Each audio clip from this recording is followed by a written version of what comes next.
two things I have to say about Porsha. I have never said she was a bad person. I think she's made some bad decisions. We all have, right? But I have only said two people on this show in this entire time I've been on this show are not good people. She's not one of them. Who are the two people that aren't good people? I think you know. Well, of course I do. I'll leave it at that. And I'll have to say with one of them, I agree wholeheartedly. Yes.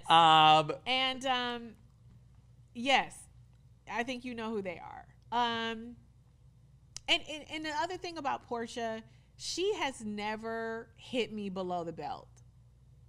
I don't believe she's ever hit me below the belt. Like, she's hit me. No.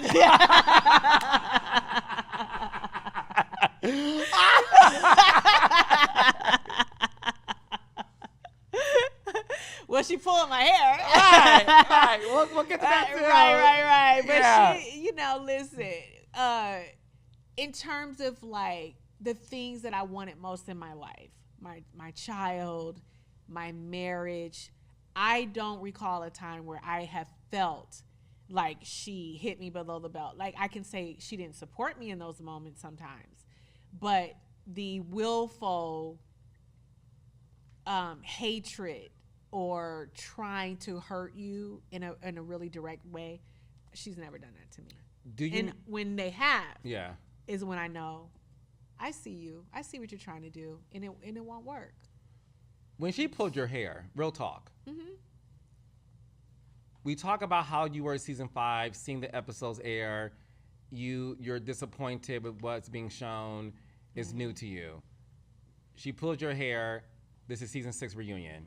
Obviously, it's a moment that will forever be replayed. Did it take a toll on your mental health? Oh, absolutely. Because when you live through a situation like that, like, I am a former Miss USA. What I have always said, I'm not going to be that girl fighting on TV. I will fight you with my words all day long. I don't care what anyone does to me. Don't put your hands on me. And I will do the same.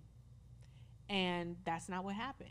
And so where you think that there are limits and barriers and, we all understand we are working here. We are not on a street corner.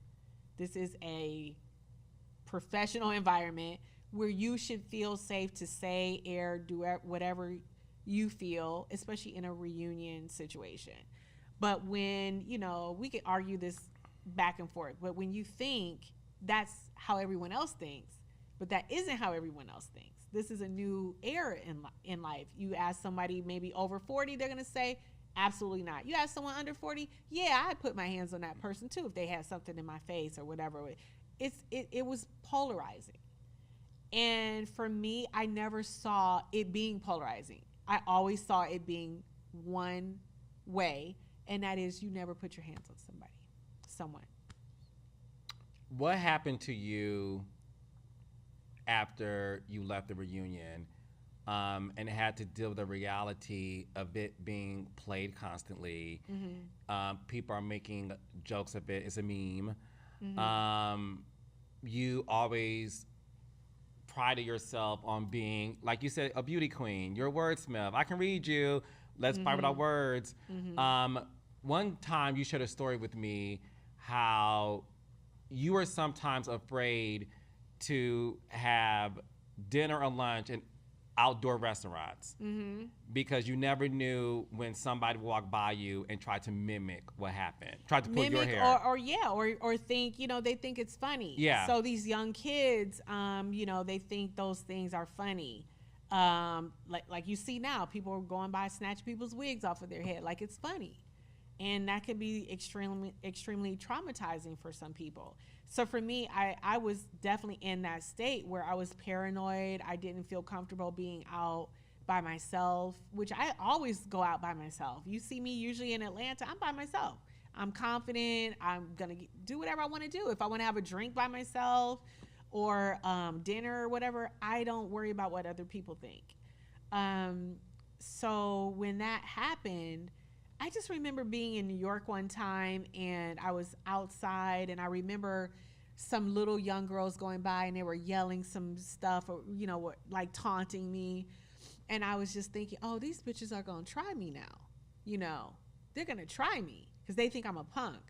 And we know I'm far from a punk. I just don't want to be that girl fighting on TV. I don't want to be a part of the bad girls club or, I just don't want to be seen like that. I didn't want to be seen like that. And now I feel like, I remember my dad saying crazy stuff to me when that happened too. So yeah, it was a bad moment, I think, for us both. And unfortunately we can't erase it, but I think I learned from that. I learned what some people's limitations are. I learned that, everyone doesn't have, everyone doesn't see the moment the same way as you. And to be fair,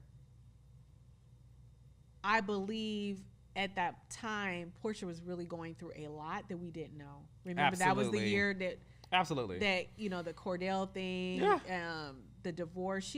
I don't think that she wanted a divorce. She didn't want to give him his last name back. It was a lot going on with her. And I think I've seen that in myself, having gone through this situation with Mark, being stifled. I feel like that is somewhat paralleled. Because, and that's why I felt most disappointed, because I didn't feel like she supported me when it came to my husband, because we were in the same kind of relationship where you had someone controlling you. Mark and Cordell had similarities. Yes, in our relationship. Yeah. And I just felt like you, of all people, should know that. And if you're being my friend, why are you not supporting me? Why are you letting people laugh and belittle, a marriage? Which, what she used to always say, the sanctity of marriage, how serious she took her vows. I felt the same way. This is not for play. This is my life, and this is what I've wanted all my life. And I know that she prides herself in being a wife, and I did too. It was so many things, and I wasn't supported by her in that moment, and it was really, truly disappointing, because we had come together because of our children. Again, having kids we were pregnant at the same damn time. Can you believe it? You can't make this stuff up. You can't make it up, but that's the reason why, listen, the reason why I will forever stand for you and Porsha is because on the outside looking in, I felt you had two chocolate girls fighting for position. She ain't chocolate. Now, she might be caramel. Okay, all right. She ain't chocolate now. Fine. Come on out. Two black girls. Okay. Two black girls. Two black girls. Okay. But she is not chocolate. Okay. You tried it. Come on, technical.